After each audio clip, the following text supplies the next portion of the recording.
Welcome back, everyone, to Talking It Out with Mike and Bryan. Today's guest is a man who made it pretty far in this season of The Bachelorette, but unfortunately, we didn't get to learn much about him. But don't worry, that's what we're here for on Talking It Out. Because today we're going to get to know the man, Brendan, and find out about his life story and his road to learning about love on The Bachelorette. But of course, you know how we always do. We got to get to our hot takes. So Mike, take it away. Yes, thank you, bro. I'm glad to be back, man. I'm glad that, can we just shout out to all of our listeners right quick? We love y'all. Thank y'all for the feedback. We genuinely do appreciate it. Let's keep it going. But for my hot take, this is the question of the day. If you saw one of your friends' partners out in public cheating, would you mind your business or would you tell them? Wow. So this is funny because I'm reading a book right now on a therapist guide to consensual non-monogamy, right? Not for me to do that, but for a therapist to aid individuals that have that type of relationship, right? With that being said, if I see that and I don't know the situation, I'm gonna tell. Like, I gotta tell. Like, if it's you and Rachel, I'm telling Big Sis. I'm telling Big Sis. I have to. Wait, would you tell Big Sis and you would tell me if it was the opposite? Hell yeah. Okay. Just making sure. I would probably, Rachel's gonna be mad I would say this, but I would probably have more. I would be more pissed off if I saw Rachel do it. I ain't going for it. That's terrible to say. You expect less of me? No, it's just a society. It's just the society that we live in, and it's as if men are the ones that always cheat when we know women cheat as well. Oh, but yeah. if I would be so she would break my heart. I'd be like, Rachel, what the hell's wrong with you? But yes, I would have to tell it. What about you? Okay, so I need a lot of details on certain situations. Context is super important. Of course, but we don't have that. It's just the question as is. I think you got to be very careful when it comes to situations like this. If you're the friend, like, you have to think about all the scenarios before you decide to tell your friend that they're getting cheated on. First off, when it's a situation like that and a person gets caught cheating, like, you got to believe that person at that point, they're outed. Like, they're capable of anything. So they're desperate.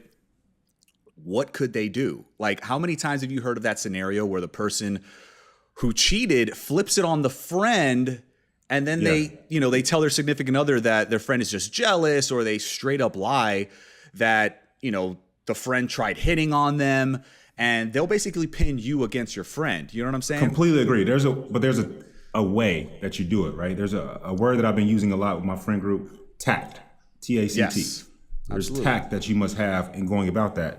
Excuse me. I was talking to a young lady this past week, and she was saying that she was dating a guy, and this was when Facebook was like the main social media thing, and showing our age, right? And we grown and sexy, baby. Someone, damn right, say it again. And someone, Facebook messaged her saying, from a private account, they had no followers, none of that, and they just said, your boyfriend, whatever his name was, is cheating on you. And I thought that was very good tact to go about. And that gave her, it puts a bug in her ear, and she had to go find out for herself to get proof of that, right? Because you have to get proof. I don't think you could just be willy-nilly just believing everybody, because some people just are haters on your relationship. I do agree with you, though. You can't just, Rachel, Bryan's cheating on you, right? You can't just say it like that, because then Rachel has, she loves you. She's in love with you. That's your wife. Like, some people are just so wrapped up in their relationship, like they don't think that their significant other could do anything wrong. So it's like when somebody brings that up, it's like, okay, do you have ulterior motives? Like, why are you telling me that? So here's my thing. I would go confront the person, and I'd be like, look, either you tell him first, you come clean to my boy, or I'm going to tell him. However, this is key. This is key right here.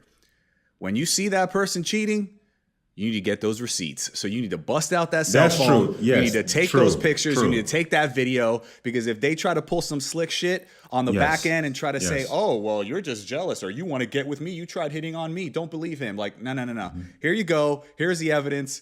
I ain't trying to play my dog like that. I completely agree with you there, 100%. I don't think I've said this to you, bro. I'm very selective of my male friends that I hang around. Okay. And that's because like if me and you are hanging out, I'm in Miami right now. We're hanging out in Miami, going around. You show me your roots or whatever, and people don't know us from The Bachelor. They just see us hanging out. They may know that you're married.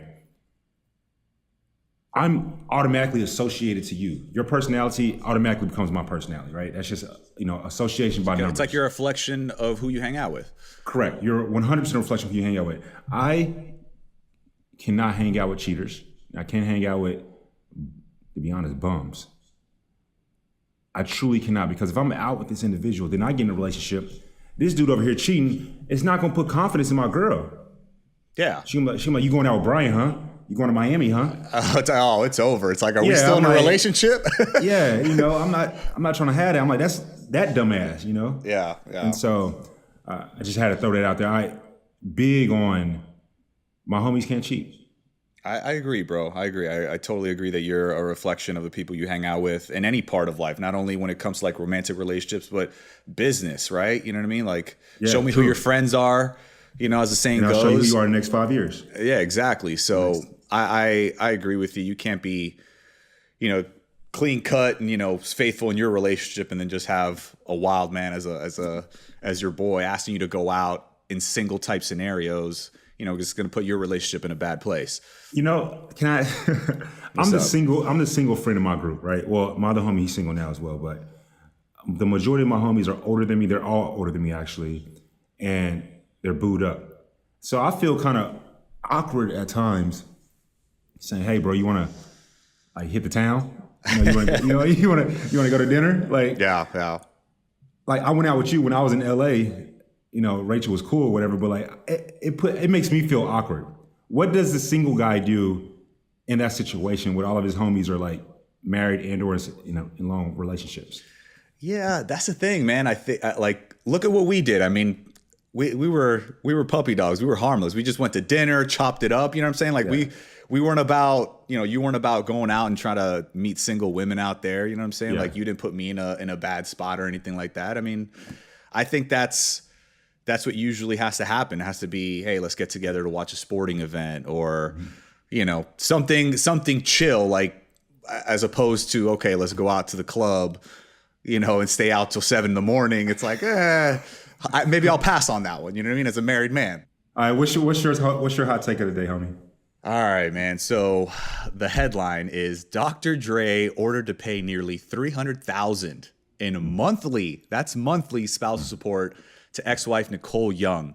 So in total, just to give you a quick little rundown of this, it's roughly $3.5 million for the year. She originally asked the judge for $2 million a month. $2 million a month. Hold on.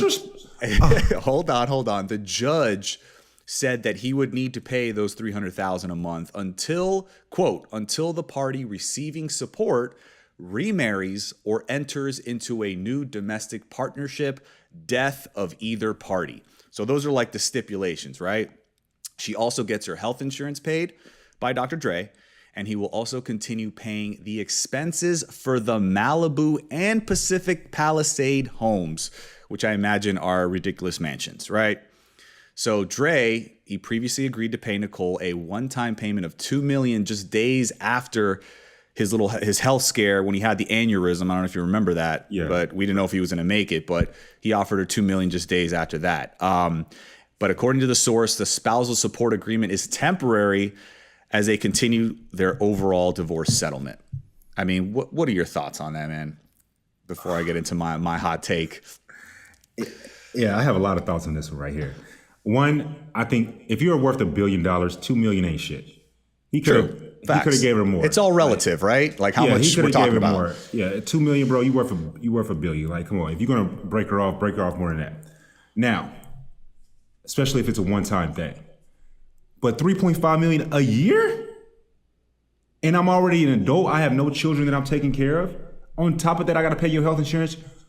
And you're basically paying the mortgage on two mansions. And the mortgage on 2 different locations. Where in the world does health insurance cost that goddamn much? Like, it doesn't. I'm sorry.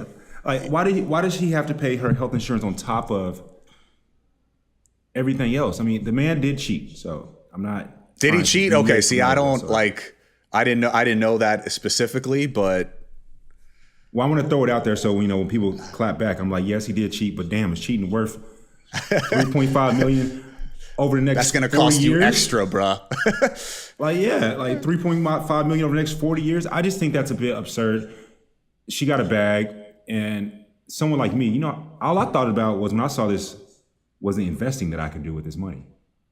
I would flip it. So check this out. Like, I feel there's going to be men and women, I think, that are going to be triggered with this discussion. But for me, I go back to context. Like, I want to know details of the situation, right? So I know this specific situation relates to a woman getting spousal support from her soon-to-be ex-husband, but let's just say if the shoe was on the other foot, Halle Berry, and a woman was the breadwinner, which, hey, let's face it, like, the future is woman, right?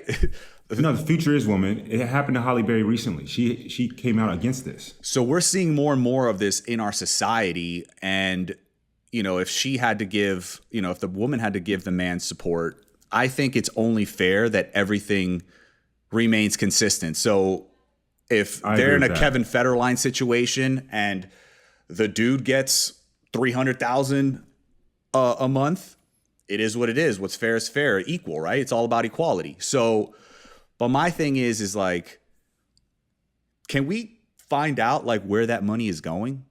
Because like, is there a way where it's like in some type of a negotiation agreement that we know how that money is being allocated? Like, is this a situation where the money is being put to good use, where the woman or the man is starting like a business, growing a brand, like eventually becoming self-dependent and having their own money? Or is this a situation where the person, man or woman, is chilling at the spa, you know what I'm saying? Like living it up, partying it up. That's what she's doing. Okay, then I don't think that's right. Like, I understand why a man or a woman, once again, would be salty. It's like, I'm basically funding your lifestyle, right? Like, I'm basically like, I'm paying for everything, and then I'm also giving you way more money than is perceived to be needed. She's getting an allowance because, if he's paying for two different houses, let's just say that's $10 million a year for everything, the upkeep, the maintenance, all that, the mortgage, plus her health insurance. Let's say that's another $1 million a year, plus $3.5 million a year.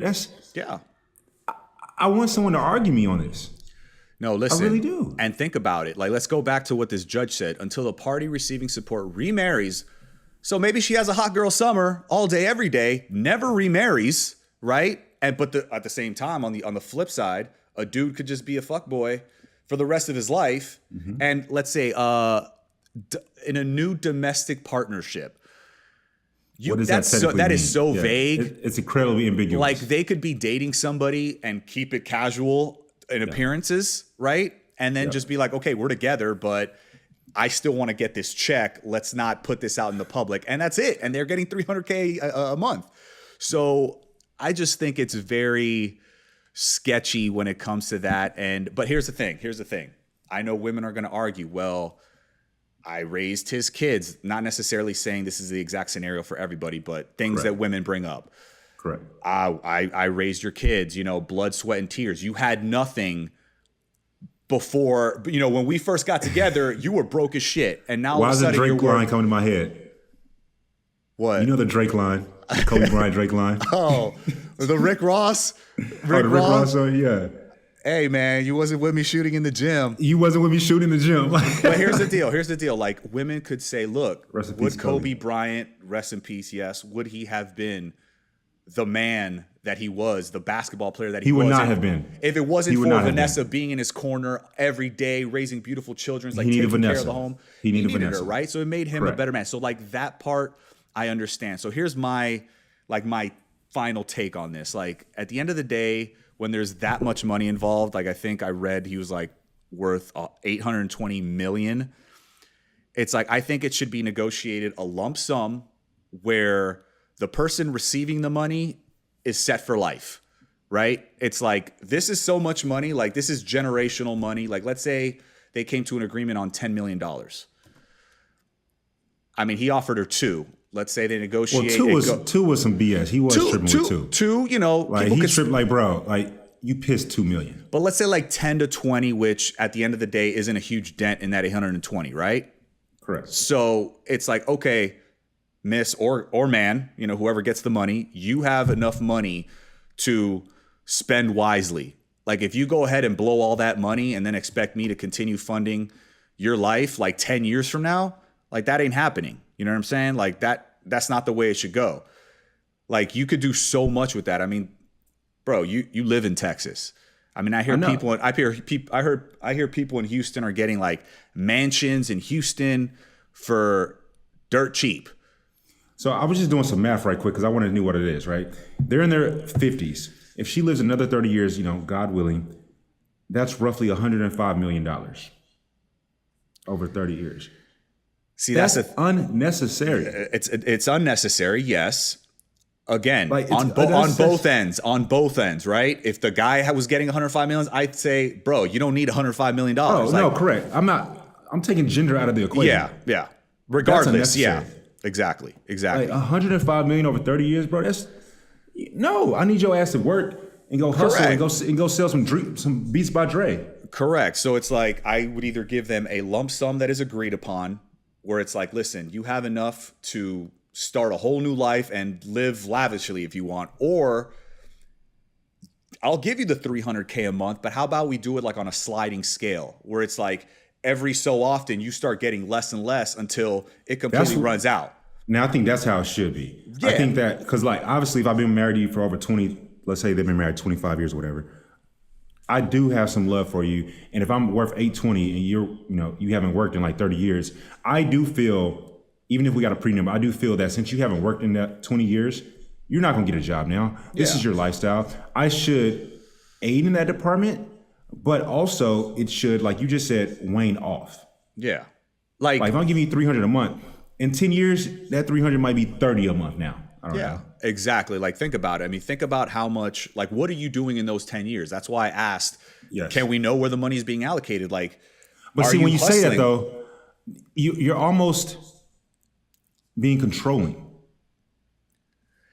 Listen, I don't think I would nitpick like, okay, like you need to spend me a spreadsheet on like everything you're saying, but it's like, when you get divorced, people sometimes be on that BS. You're right. But people, when it comes to love and when it comes to money, people can get ugly. I wouldn't be as much of a stickler like the way you're describing it, but at the same time, it's like I want to see you doing something. You know what I'm saying? Like I'm providing you an amazing opportunity to start a new life, and it is an amazing opportunity. Get a new business. Get some real estate. Like make that money work for you. You know what I'm saying? That's the funny thing, bro. If she were to, because I come from the financial advisory thinking, right? If she makes $3.5 million a year, she invests $2 million a year. She's not going to need his money. That's it. She won't even need it. That's it. Literally. But if like I'm simply, funding, brunches and for you to get with other dudes or vice versa, $100 salads. Her funding you to get with, be with 1,000 women, in 1 year, then that ain't right. Brian, this is such a good topic because it's genderless, right? For one, right. We both know women is the future. Women is here and is going to be here to stay. And so Brennan just came off of a wonderful season with Katie as a bachelorette. She's a strong, independent woman. I want Brennan's take on this. Brennan, let's bring him in. Number one, I just want to say thank you for having me on. And, it's a pleasure. It's an honor. And it's great to meet you guys. So absolutely. It's great to meet you as well, man. You went very far on the show, but we didn't get much time with you. You didn't get a lot of airtime on that. How did your 3 relationships end, and what did you learn from that? And what did you learn while being with Katie? Yeah. Well, if I dive in deep with my past relationships, I've been through 3 of them. My first one was about 4.5 years. And then my last 2 were both 2 years. I've been single for about 2 years now. And I have nothing but respect for the women I was with. Nothing's ever really ended toxic. Nothing's ever ended bad. If I saw my ex in public, we'd be the first ones to say hello to each other. So nothing but respect. And you have to go through breakups to really grow as a person, and to find that person for you eventually. You become a better person after each heartbreak.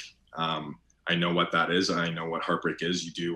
It's a journey within yourself when you go through those tough moments in life. But it's in relationships you lose the best friend, and I think that's the toughest thing. You lose a family as well. You grow to love their parents, and I think that's the biggest thing with heartbreak. It's not just a person, right? It's someone you love, but it's a best friend and a second family to you. So Nothing but love for the people I've dated in the past. I grew as a person, and I definitely helped them out in many ways too. I was there for them through the darkest times, and they were there for me through very tough times in my life. Transitioning into the Bachelorette, and Katie being a very strong, independent woman, I felt like we both had very similar personalities. Like you said, not too much was shown with our time. Why do you feel that? But I you know what? It's weird because I was very bold. Every time I handed her a drink, and then that's the funny thing around social media. It's like Brendan's Katie's personal bartender. You know what I mean? And hey. Well, and that's one thing. You go to a bar. I mean, a woman wants to get a drink first, so it's like have her drink ready. She likes her whiskey, and I pulled her first a lot. I really did, and that's one thing. People thought I sat back and kicked it with the guys. I love the guys so much, but when it came down to cocktail parties, group dates, I took them very seriously, and I was all in with Katie. So we had some great conversations. I mean, there's a lot of stuff that wasn't aired, but I did like cute little dates for her. I did this little Canadian gift basket. We got to a point we're talking about, kind of getting to know, her home in Seattle, and if she's comfortable there, or could she see herself being in Canada, and kind of vice versa. And I brought a Canadian gift basket with maple cookies, maple syrup, and some Canadian beers. And we just kicked it on the couch. Nice. And I said, you know what, like relationships aren't just about, obviously it's about connection, but just talking about feelings all the time, it does get emotionally draining through that whole experience. And I just said, you know what, this is what real life would be like, us on the couch, kicking it, having some beers and having some snacks, and just kind of giving her a glimpse of what just normal life would be with me. But I'm not too sure about, with the airtime and everything, but for myself as an individual, I don't need the TV show to define who I am. I don't need to show the world what Katie and I have. Like, I'm very content with, I know what we share, like deep down, like, and then Katie knows, like, we had some good moments. I made her feel very special, and vice versa. And we had some great life talks together, and I listened to her life story. She listened to mine. And, were you falling in love with Katie? No, I definitely wasn't falling in love. It got to that point where, I didn't have that time, and leading up to, my departure, even the week before that, like I was so hungry for a one-on-one date, and I didn't want to have the what ifs. That was my biggest worry. That was my biggest fear, is the what ifs. Like, I know I'm a fun guy. I know if we go on that one-on-one date, like, I'm going to kill it. We're going to have the best time together. We're going to laugh, share intimate moments. I was very confident with that, but I wasn't falling in love, but I know deep down, we shared some good memories together, and we did have a really good connection. Yeah, I love that you say that, because I remember on my season there was a gentleman, one of my dear friends, Matt Munson. I mean, nobody got to know him as much, but for whatever reason, you saw like Rachel bawling, when he left, and it was a situation where, like, you don't get to see those behind the scene moments where you guys are connecting. So I totally trust you when you say that you guys had, some deep moments that brought you together, and there was a reason why you were on there so long. And I love how bold you were at the end, right? You didn't get that one-on-one date. You got on another group date, and going into hometowns, you're like, it basically came to a head. You're like, listen, I can't go into hometowns coming off a group date. You needed that one-on-one time, and you approached her with that. And I think that was the best thing you could have done. You know what I mean? Like, let's nip it in the bud right now. Unfortunately, she did send you home right there, but you knew, rather than investing more feelings, going on another group date and, shelling out your feelings even more, and just like basically waiting on the inevitable to happen. You know what I mean? Yeah. And that was my biggest thing, is that, I have nothing but respect for Katie. I have nothing but respect for the guys that were there, the 6 other guys. And I'm like, I told the guys straight up, I said, boys, listen, like, I respect you guys so much.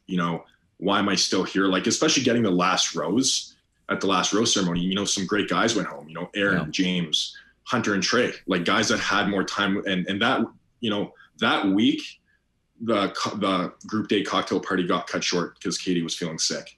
She cut the rose ceremony cocktail party. We didn't do that. And I was prepared to go home. Like, I wrote notes that night to a couple of guys saying, like, thank you for everything. I wrote a note to the guys just to let them know, I love you guys, and thank you for this amazing experience. I was prepared to go home. I was trying to get in that mindset, because I knew, and my name gets called, and it was a roller coaster full of emotions. I was super shocked, super excited that I'm still there. So when I got that last rose under those circumstances, I knew I was a shoo-in for a one-on-one. I said, there's no doubt. And when Katie gave me that rose, I whispered to her, I said, we'll make up for lost time. And, you know, I'm like, if I'm still here after losing time this week, there must be a reason. And that's why I was so confident and also nervous for that group date card. I was very nervous for it, but I think that's the biggest thing. Katie's looking for a fiance. She's looking for a husband.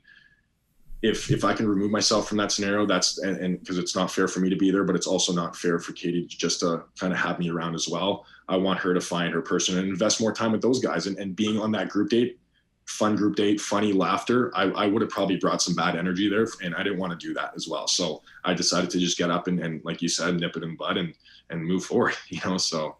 That's respectful. I like that. You want the best for her because she is the Bachelorette, and that's, she's here to find love. And albeit that you guys are as well.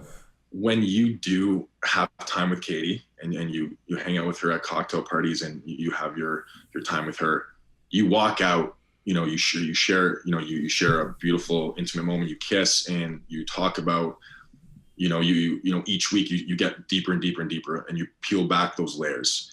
So every time I walked out and the guys would be like, oh, like, how was it? I'm like, man, I'm on top of the world. It was incredible. Like, I feel like I have the best connection here. Yeah. So then you sit down and you're on the couch talking to the guys, and then, another guy will walk out and it's like, how was he? He's like, man, it was unbelievable. So the tough thing about being on The Bachelorette is you only know your connection with Katie. You don't know any other guy's connection, but you feel like you're in the lead every single day. So it does play tricks on your mind a little bit, and you got to be mentally strong. And that's why I think it's so mentally draining for anyone who goes through this whole experience. Definitely so. Well, man, we got that from the Bachelorette. We understand that aspect, but we never got more of who you are. I know that you're a firefighter, and I know you grew up in Canada. How was life growing up for you back home? Yeah, life was good, man. It's kind of not a love-hate, but it was very untraditional, kind of the family upbringing. Sometimes I get confused talking about my own family, but to really dive in, my family is fairly small. Everyone's kind of back home in Europe, but I have my mom and dad who were my best friends. They immigrated to Canada, when they were about 10 or 11. So shout out to my grandparents. From where? My mom was from Poland and my dad's from Czech Republic. And so they came to Toronto when they were young. So I grew up, born and raised in Toronto, Ontario, and we grew up in, a nice family home, good neighborhood. My parents were never married, and they separated when I was about 3. My dad moved out, all this stuff. I also have 2 siblings, and this is the part that confused me a little bit too. And it's actually a big insecurity, and I'll explain why after. But so I have 2 siblings. My brother Ryan, he's 31, and my sister Nicole, who's 40, but they're both, they're my half siblings. But we on your dad's side or your mom's side? Same mom, different dad. But we grew up in the same household. My sister, who's also mixed, she got married at 21, or maybe she was having a kid. I don't know, kid or marriage, one of those things.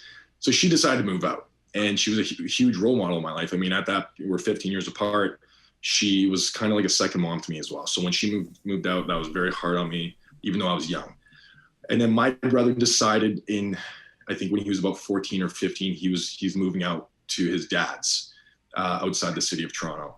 So I was kind of stuck with kind of no more siblings and going home to home. So but my parents get along very well. We there was a lot of ups and downs growing up too, and going home to home, that was tough. What do you mean going home to home? Just like my dad moved out, like he's, they were, my dad got his own place. And so, I was just kind of having, kind of going home to home. I think one big thing, not really having like a family dynamic of like eating at the dinner table, like the little things. Every year for Christmas, we would all come together and do that. But I'm not really used to the whole family dynamic. And then maybe that's why I've always leaned towards relationships and finding love, because I don't really want, what I went through for my family one day. I just want it to be like a close-knit traditional family. But, you know, kind of going back with my siblings, we are so close. I never look at them. I never say they're my half siblings at all.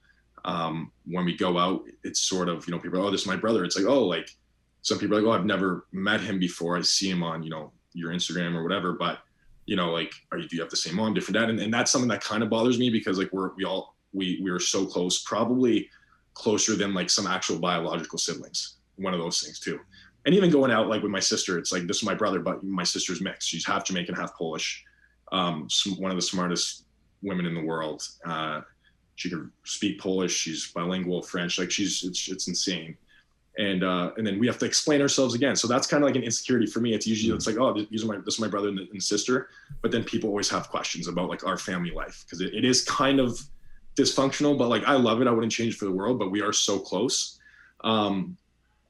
But yeah, sort of, I had a great upbringing. I played hockey. My dad's my best friend. He was at every game. My mom didn't really get into the sports side too much, but you know, out of, I think the 3 kids, one of us should have turned out maybe not normal a little bit, but we always make a joke. Like we all turned out, you know, really good. Everyone, my brother's successful, my sister's successful. And I feel like I have a great head on my shoulders, and we lean on each other every single day. So shout out to them. I love them so much. And yeah, so, but overall, like all in all, guys, regardless of anything, you know, nothing but like best parents in the world, you know. Yeah. I had a roof over my head, I had food on the table, and that's really all you can ask for. So I love your situation there, because my dad was actually married prior to marrying my mom, and he had 3 kids, you know, so technically they're half siblings as well. But like you say, I consider them full blood, you know what I mean? Like they're my brothers and my sisters, none of this half stuff. But, you know, so I totally agree with you there. But having that non-traditional family structure, like how do you feel like that influenced you when it came to relationships with women? Yeah, I do. And this is kind of an ongoing thing, Brian, it's a good question, but it is an ongoing thing. I continue to learn. I always want to learn each and every day about myself and why I am the way I am. You know, I went through times too, you know, kind of tough times, just kind of looking back and maybe putting blame on, you know, like, why aren't my siblings my full siblings? And, you know, like I would ask my mom, like, well, you know, it's kind of tough because I get questions and it's hard on me. But I've always what looked questions at. do you get? It was just, well, it's when people try to, like, when they want me to explain, you know, the whole family dynamic and, you know, oh, you guys have the same mom, different dad, but like, where's his dad? And I thought it's kind of an ongoing thing. I don't know if Brian ever kind of relates to it or one of those things, right? It's kind of tough to explain until you're in that scenario. But I think with the whole relationship dynamic I've thought about, I've always became very close with my girlfriend's families. That's something that family is very important to me. And I like being in a tight-knit family as well. And whoever you date or end up marrying, I mean, a lot of people are like, oh, like, yeah, your in-laws, you know, that's the motto. You're not marrying your in-laws, you're marrying her. But listen, you marry the family too, bro. Trust me. You marry the family. Yeah. So that's one big thing for me. But I relied sometimes too, maybe as like an escape from going home to home. It was tough because every morning I would pack a duffel bag and my toiletry bag. And this is up until like, you know, 3 years ago. Like living alone has made me just understand, you know, a lot. So I would wake up, pack a duffel bag, go to work. I didn't know where I was going to sleep. Maybe I would go to my dad's, maybe I would go to my mom's, depending on, you know, like the scenario at home. Maybe I'd go to my brother's and stay on the couch. Like, it's one of those, it was weird, right? So yeah, Brendan, I want to unravel that. I'm confused a bit. You said you would just like live out of your duffel bag, basically. Talk to me more about that, man. Like, were you like being pulled in multiple different directions? You just kind of want that one unit, but you don't have the one unit. So I want to know more about that. Yeah. I never had my own space. Let's put it in that perspective. I would have my clothes at my mom's, cause she was amazing at doing laundry. And you know, typical European women, they know how to do laundry. So she's just, you know, she's best cook, you know, knew how to do laundry. So I kept all my clothes at my mom's. Then I would go to my dad's a lot because playing hockey, playing sports, I would stay at my dad's quite a bit. But I never had a schedule because my parents did get along, which I'm very fortunate for. So I never had a schedule of like where to be. So it's really what I wanted to do. So I would just pack up, I'd go to work. I'd be like, hey, I'm packing a bag today, leave it in the car. And you never know where you're going to end up. It's one of those things.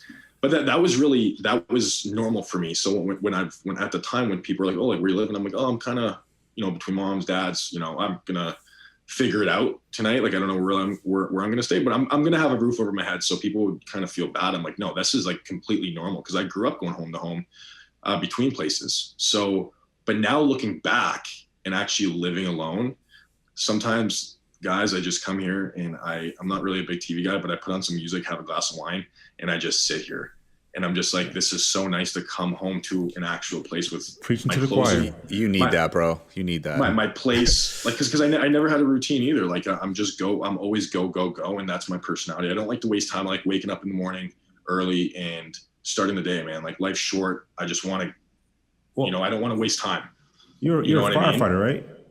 Yeah. So fully certified. I actually, prior to the show, I was in like a very deep interview process with the fire department. I had to kind of turn that down, but I'm waiting in the fall now to go through that whole interview hiring. Again, it is tough to get in, but in the fall, I'm going to be put in a new recruit class. But I'm fully certified. Nice. I went to they call it semi-military academy at Texas A&M. It's a massive training ground, and it is the most intense training you'll ever do. I mean, I'm surprised I survived. I had days I was crying. I was like, oh wow. I was just, like it was just you're mentally drained. You're studying. You're doing exams on the daily. You're going into burned buildings. You're doing confined space rescue. Mentally draining, right? So, but yeah, that's my passion, and that's my goal. I do want to be a full-time frontline worker and be there for my community, my city, and then for the people. Well, love respect to you, man. I mean, that's, you putting your life on the line for people on a daily basis. That's very commendable. So kudos to you. Guys. Going back to the, you say you grew up in a non-traditional family structure. Before, what it sounds like, there was a lot of love, in your family, but how did you look elsewhere when it came to learning about relationships and love, like in that romantic setting? Like, did you look at, friends, movies, family, anything like that? Yeah, right. That's a great question too. Cause my sister, she got married at a young age and she has 3 great kids. And I don't really know where I looked at it. I just felt like, I think the most important thing in any relationship, and I kind of go back on family too. I always put 2 and 2 together, but unconditional love is like the biggest thing in life. So, when, I've had some arguments with my mom and dad, times where I'm like, I never want to talk to you again. I'm running away from home. I'm doing all this stuff. How much does your parents' dynamic weigh on you? Now it honestly, going through the Bachelorette experience, I mean, like cause it was a journey within myself. So I started dissecting a lot of things, but it's mostly, I just, even the relationships I was in, Mike, they had like perfect traditional families, like ate dinner at the tables. So was that kind of like a replacement for you? To substitute your family for their family? 1000%. And not just a replacement, but like, it was comforting. It was nice. And like having like, I remember once in this one relationship, they're like, hey, Brendan, just set the table. And I'm like, okay, so obviously a plate and this. They're like, well, napkin, like we need these napkins, and like you need to set it this way. And I've never done that before. So and then in your household, it's more so come home and like just chill by yourself, or like when you're at your mom's, it's just just eat. Like, hey, you want to eat on the couch tonight? You want to eat in your room? Okay. Eat, just lounge out, like eat on the floor. Cool. Like it was simple and it's laid back. I mean, like there's nothing wrong with that. That's just the way. That's all I know. But being in these relationships, and I eat with my fork in my right hand and my knife in my left hand. Yeah. And they would say, oh, you're eating the goofy way. You know what I mean? They're like, no, like you have to do it the proper way. And I said, what do you mean there's a proper way to do this? So it was like the little things that I didn't really get to experience growing up. And it was comforting. Like Brian said, it was comforting. It was different, but it's like, I like this. Like, this is nice. And like a family at one table eating, talking about the day, I was like, this is cool. So it was kind of like a replacement, and it made me happy in those moments for sure. Is that something, so would you say that that's like a high priority on your list as far as what you're looking for in a woman, like somebody who does have that traditional family? Yeah, I mean, like you know, I believe everyone has a story, so I don't want them to. I don't need to be with someone who grew up in that setting, but I do want when I have a family of my own, I do want to like sit down at the dinner table and like kick it. You know, we don't have to wear dress clothes and have all these pretty fancy napkins, but I mean, like, let's sit down, talk about the day, and like have some drinks, put some music on, but like let's all be together in one room. Like I think it's a cool thing because it is going home to home, and I don't have my siblings. I'm just going home to mom. I'm going home to dad, and there's nobody else. So it was a little bit lonely too, I would say. But I mean, I was loved. I never felt not loved. Yeah. You know what I mean? But like those family dinners, I mean, I feel like they're important for an upbringing. Looking back now, I think it's a very important thing for most families and most kids. Is there ever a time where maybe holidays or things like that where you all come together? I mean, as rare as it might be, maybe once a year, twice a year, whatever the case may be. Yeah. We do Thanksgiving.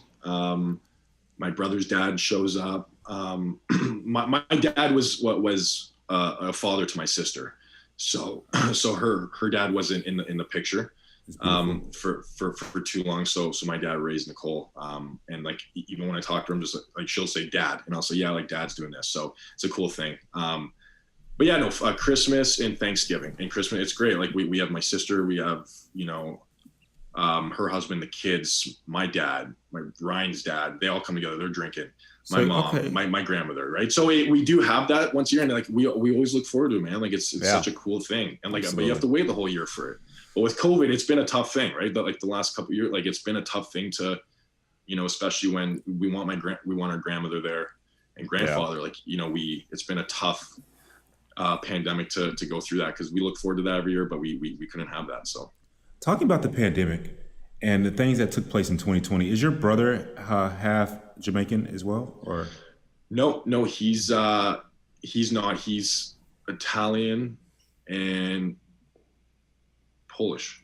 Italian, Polish. Okay. So Brendan, with your sister, your older sister, you said you guys are the closest thing ever. How were those conversations? I'm asking because you said you had insecurities when people be asking like, well, where's her dad and things of this nature, right? Asking questions that they should just be like, yo, I get it. That's your sister, that's your brother, I understand. How was it when all the things that took place in America, when it came to racial tension with your sister and you being very Anglo-Saxon looking and your sister being of mixed race? Right. How were those conversations for you? Because I feel like you have a unique perspective. Yeah, for sure. I mean, it's tough because like I don't look at it's weird because I don't look at my sister being mixed at all. It's a weird thing until really someone brings it up or when I have to have that conversation with people.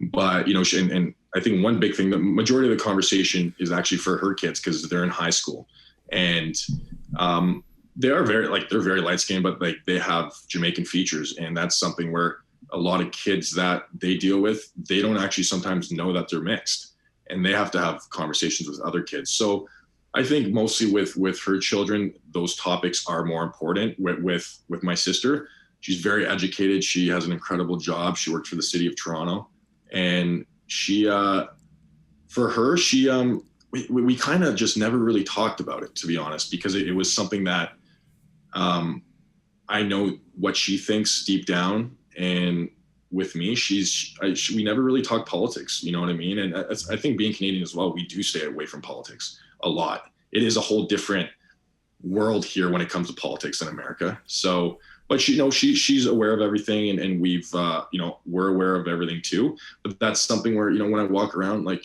I go to the mall with my sister or hang out with her on her front porch or just hang out with her, it's like, that's my sister and my second mom as well. Like she was a second mom to me, and she still is. Yeah. And then that'll never change. So, I mean, with my siblings, I lean on them a lot, with any problems I've had with going home to home between, going to my mom or dad's or just having a tough time. My sister was like, cause I was like her first baby in a sense, I'm the youngest, and she calls me baby boy, right? She's like, you're my first baby, and that's never going to change. Right. So it's such a cool bond we have. But I wish you guys could meet her because like she's the coolest girl. So she's basically like your go-to whenever you have you need to vent about anything in particular, maybe some love advice. I mean, is she the one you go to? Yeah, she's the only one married in my family, because our family's small. It's mom, dad, and my two siblings, and I have my cousins and uncle, but my immediate family, everyone's back home in Europe, and that's a cool thing that, our family history and tradition. But my sister and my brother are amazing to go to. My sister knows it from, her being 40. She has this crazy different type of old school knowledge that sometimes, I know my brother gives me great advice, but my sister just has, sometimes it's like a bit more that I need from her. And then you had mentioned you had went through a deep interview process to be a fighter, and then you had to turn that down. Was that because you had one on the show, or? Yeah, there was, I look at it, I'm 26, and, I'm a risk taker. I wouldn't say I'm a free spirit, but I am so adventurous. I love traveling the world. I love learning about new people. I'm a people's person. And, I was raised to, I'll get in that story after, with my dad's friend group. It's funny, but, I'm just very adventurous, and I'm like, I can take risks now being 26 years old. I can't do this when I'm fully locked into my ultimate goal and passion, or being locked down in a career. And, so when the show came up, I was in the psychological assessment, which is just before the final interview phase. And I knew I'd pass that because I did the written, I did a little pre-interview, and then I was getting to the psychological assessment to make sure I'm capable to handle everything. And then there would be one last step. And I'd reach out to them and I told them about this, specific opportunity. And they said, well, luckily for you, we have another recruit class in the fall. So you'll be took a deep breath. Yeah, I took a deep breath and I said, let's go for it. Let's go travel the States. And I was itching to travel too during the pandemic. I was itching to travel. So you got to take risks, I think. And, life's short, and I never want to look back and say, what if? We got Men Tell All coming out. Oh yeah. What was that drama like in the house, man? Our spill friend the Carl, tea, bro. You got to spill the tea now. How talk about that. I want to know about that. I mean, first and foremost, I know when those guys have a chance to speak out on their actions, they're gonna do so. But it's just us talking, just the fellas. Yeah, I know, Mike. I see you. But I'm the type of guy. I didn't get involved in drama, right? I really didn't, because I've learned through that how to listen really well. You have to learn how to be a good listener when you're in the house. You also have to think before you speak. Most guys don't, and they get caught up in there, and maybe they get that more screen time and whatnot. But I went into the house really just being myself. I didn't want to change who I was. I would sit there during arguments and really listen and really process everything. And then I would give my opinion. I would never want to cut someone off. I think everyone has their own opinion and everyone deserves to speak, but it's a very simple thing. That's just how I was raised. It's like, let someone talk, listen, process it, and then give them the feedback as well. But what was some of the feedback you gave a few of the guys? Well, I mean, if you want to start with Thomas, I know he'll speak out when he needs to, and he'll address all the stigma around him. But I don't think anyone's a bad person in the house at all. I think everyone has everyone's a human being. Everyone has a story. That's what I've learned. Everybody has a story, and amazing stories. No one grew up with like a perfect white picket fence, and it's crazy to think, we walk past so many people a day in our everyday lives, hundreds, maybe thousands, and we don't even ask someone how their day is going. It's crazy.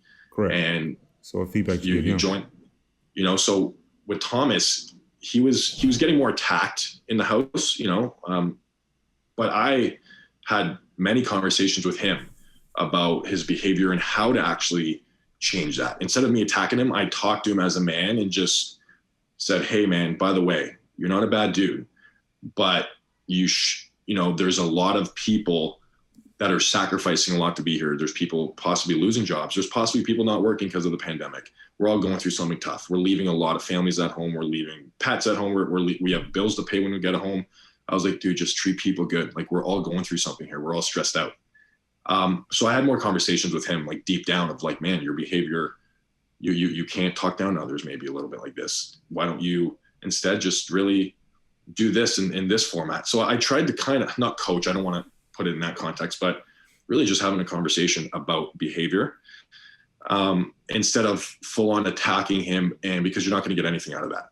Right. So yeah. I don't know. Maybe that's just, I think that's just how I was raised, and me going in there, I didn't want to change who I was. I just stayed true to myself. So what should we expect from the men tell all? What where are we getting from you? Are we going to get screen time from you? What are you talking about? What are you saying? I mean, I hope I'm going to get some screen time there, but let's just say I spoke my mind. I spoke up. You guys will see a different Brendan for sure. Oh, okay. Yeah. I spoke up to Carl. You know, I had my opinions on Thomas and, you know, Hunter and Cody. Cody, I started off, you know, telling Cody how I felt about him and, you know, what we've learned about him when he had that beef with Aaron, you know, night one. And then when Katie sent Cody home, just learning about people, right? Because anyone could really just put on a suit, get a nice haircut, and you can become this sharp dressed guy and put on a smile, and everyone's a good looking guy there. So you don't it's like put on a mask a little bit, right? Like when we put those suits on, like we're feeling good and everyone just seems like an awesome guy. But then when you actually get to know people and know the context behind beef, that's why I never really wanted to ever jump to conclusion with anything in the house, with drama, with anything, because that's not who I am as a person. So when I could finally process everything and understand, but why, you know, why? I ask my questions to guys. Well, if he's this, like, if you don't like him, but you know, why this? I just always had, I needed answers before I can put a judgment on someone, because I can't judge a book by its cover, but I also don't want to judge someone off someone just getting irked from them, you know, and that's not fair to anyone. Yeah, I'm looking forward to seeing your interaction with Carl. I mean, from the way you make it sound, I mean, I think there's some of those guys on every season, right, where it's like I think they know it in their head that they have no shot. So it's like they got to create some type of drama to get more screen time to stay an extra week terrible. or two. It is terrible, but trust me, some guys do it. Some guys do it. You know what I mean? Well, like you said, they drop a bomb and they just like they mess up the entire energy of the whole show, and it's unfortunate. Yeah, and that's one thing too. When we finally did get, you know, the kind of the bad energy out of the house, like we could start to breathe again. But then there'll become another bomb dropped on you. Because I always say when things are going too smoothly and we're all happy in the house, things seem perfect, I was like, something's going to happen. It can't be this way. Our backs are like, we always have to be on our toes there.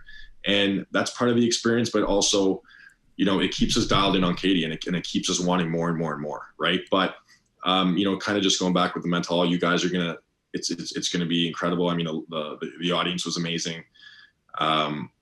Tasha and Caitlin killed it, and Katie looked incredible, and there is a lot of drama, and there's going to be things get heated up. Things do get heated up, guys. So great. I'm excited. I'm excited to see it. But Brendan, there was also a bromance that Bachelor Nation needs to know about. Please. Apparently you knew Blake from before the show. Is that correct? Yeah. Please break down that break friendship. That down. We need it tell us how it happened. Mouth. You want to hear it? I'll dive in, boys. I'll dive in. So Blake grew up with my brother playing minor hockey. Nice. And then they went to the same high school together. At that age, you know, having like the 4-year age gap, I was kind of like the little kid running around. And they were playing hockey, and I was the little brother going to hockey games and watching them play. As you know, we started getting older, when you can have a couple drinks at the bar, you know, we all became super close. So my brother Ryan's best friends with Blake, our whole friend group is like very tight knit community. So Blake and I play on the same, you know, hockey team on Thursday nights in the Toronto area. It's just the closest guys from growing up that are together on this hockey team. But, you know, I've been to Blake's cottage fishing with him and his brother, Cody. You know, I know Emily really well. That's awesome. And I was genuinely, I was shocked when he showed up, because in our friend group, him and I are the only single ones left. And it's kind of hard now because everyone's getting engaged and everyone is coupled up. So when we wanted to do something with our friends, we're like, oh, well, like we're doing this with this couple. So Blake and I would just be, it's just us, man. Like we're the only guys here without someone. So So wait, Our friend, so were you guys go out like to bars, to go meet women? Boys. As boys. Okay, okay. So this yeah, type. we just, little friend group action, just go get some drinks, go fishing at his cottage, hang out, barbecue together, just him and I, just kicking it. So, how much did Blake know about you going on the show? Oh, he knew. I mean, I was with Blake 2 weeks before I flew out to New Mexico. And the reason why that, it's weird just that we're on back-to-back seasons, but our whole friend group said, if there's anyone that could like find love on a reality show and actually do this experience, it's like literally Brendan and Blake, right? So Blake went through his season. That's the only season I ever watched, just to support him, obviously. So yeah, I was with Blake 2 weeks before I flew out. I remember FaceTiming him at the airport, and I'm like, "Hey man," he's like, "All right, buddy, well, you're in it now. Good luck." And I'm like, "All right, buddy, like I'll see you when I'm home." So wait, what? Yeah, I'm like, talk to me about that dynamic. Like, so wait, you guys are literally competing for the same woman. Like, I don't know if that ever happened off the show, but usually two boys, like, all right, you connect more with her, I connect more with her, and you guys go your separate ways. But now you're competing against the same woman. Like, did that affect your friendship in any way? No. Well, when Tayshia walked in, she said, journeys are going to change. And I literally started trying to connect dots. And I'm like, I look over to James on the couch. I'm like, dude, it's Blake. Like I'm 99.9% sure it's Blake. Okay, so talk about that. You were 99% sure it was Blake. You guys are great friends. You guys are homies. You FaceTime while you were like about to hit up New Mexico. Yeah. Did you know Katie was going to be the Bachelorette? So our sources, I mean, nothing was confirmed by ABC, but you I honestly, with all this stuff going on in the news, like we were 97% sure. Like we knew she was going to be the Bachelorette until it got confirmed. And obviously when it was, and we watched after the final rose, that's when, we kind of took a deep breath, you know what I mean? So, okay. So you guys knew that for the most part, like a good chance that Katie was going to be the Bachelorette. Did Blake, what was his thoughts then? Like he was like, "Yo, that's my wifey right there." Like, what? What was that? Yeah. So when Blake was addressing the guys, I was very vocal because I felt like I had to protect Blake coming in. No, I'm talking about when it was just you two back home in Canada. Oh, back home in Canada, before I was even in the final casting stage, like Blake spoke very highly of Katie. He was very interested. He really liked her. I mean, there was all those memes going around on Instagram about Blake and Katie being perfect for each other. And Blake's like, yeah, man, like I really like this girl. I want to meet her. So he was trying to help you get on the show. But it's funny. Well, he wasn't helping me to get on, but he was just giving me advice to be like, listen, it's just like be yourself and don't really change yourself. Be who you are. You're a well-loved guy from the house. I know, no one's going to hate you. And, he's like, you're a good dude, man. He's like, everything's gonna be fine. So he's kind of just, it's nerve-wracking leading up to leaving, flying out. You have a 2-week notice, right? So, but Blake spoke very highly of Katie. And before I even kind of knew I was going to get into the final, get that final phone call to be on The Bachelorette. Was there ever any tension? Like, did it get to a point where it's like I said, you both like the same woman? Like, did you guys maybe not see eye to eye? Or was it all kumbaya from the moment he got there? I as soon as he got there, like I was telling you guys, I felt like I had to protect him, but protect the house as well. And because the guys were pissed, they were just like, oh, here we go, another curveball. And Blake, basically said, this is weird because I know Brendan. And I just told the guys, I said, guys, as hard as this is to say, and for you guys to hear, before I even got on the show, Blake, all he did was talk about Katie and his interest in her, and he is here for the right reasons, and he is genuine. And it's tough for a guy coming in that late. But we just handled it as men. We knew nothing was going to come in between our friendship, because for myself, all he wants for me is to find someone and fall in love and have a partner. And if Katie wasn't going to choose me, I would want Blake to be happy. And if he ever got a chance with Katie, to fall in love, like I would be happy for him. Like I'd be a terrible friend if I didn't want him to be happy, So my biggest fear though was because I addressed it to Katie about like, hey, there's an elephant in the room. Like, let's talk about this because you just went on a one-on-one with my good buddy. And we kind of laughed about it and whatnot. But my biggest fear, guys, to be totally honest, was I think Katie's such an incredible woman, and I think very highly of her. And I knew she wouldn't want drama. Like, she doesn't like drama in the house, right? And she doesn't want bullshit. So she says it how it is. And I was worried that if she knew potentially this would come in between our friendship, I was worried that I would get sent home, Blake would get sent home, or both of us like, see you later. I don't want to come in between this friendship. If it came down to that, would you bow out? You know what? Like that's a tough question. I mean, yeah, I've known Blake for a while, and I have nothing but respect for him. And I'm sure if we had to have that conversation, we'd probably come up to a conclusion. But one big thing in the normal world, guys, and I told Wells this as well. I said, in a normal world, this would never happen. But in this world, it's normal. It really is. And you know, it was weird though, for sure. Like I was shocked. You guys probably saw my face. I looked at him. I'm like, you know, I kind of gave him that tell me look. this? And yeah, I was just like, it was because part of me wanted to just jump up and hug him, but then part of me was like, whoa, wait. Like, I need a second to process this. You know what I mean? But all in all, we just handle it like men. And I wanted Blake to just find happiness as well. And if he had that opportunity, and in the end, it's Katie's journey, right? If Katie's looking for a husband, and I told her this too, when we sat down, I said, it's weird. I'll be honest. It is a little weird seeing Blake here, but this is your journey. And if you need to explore this connection, like you're finding a husband, like this is something huge. This is important. It's not, you're not playing games here. So whether if my brother came or Blake, you know, Blake's there, it's like, if you need to explore this for a potential opportunity to get engaged at the end of it, so be it. Like that's like, you need that. And so you have to put Katie first in every scenario. And then that's what I did.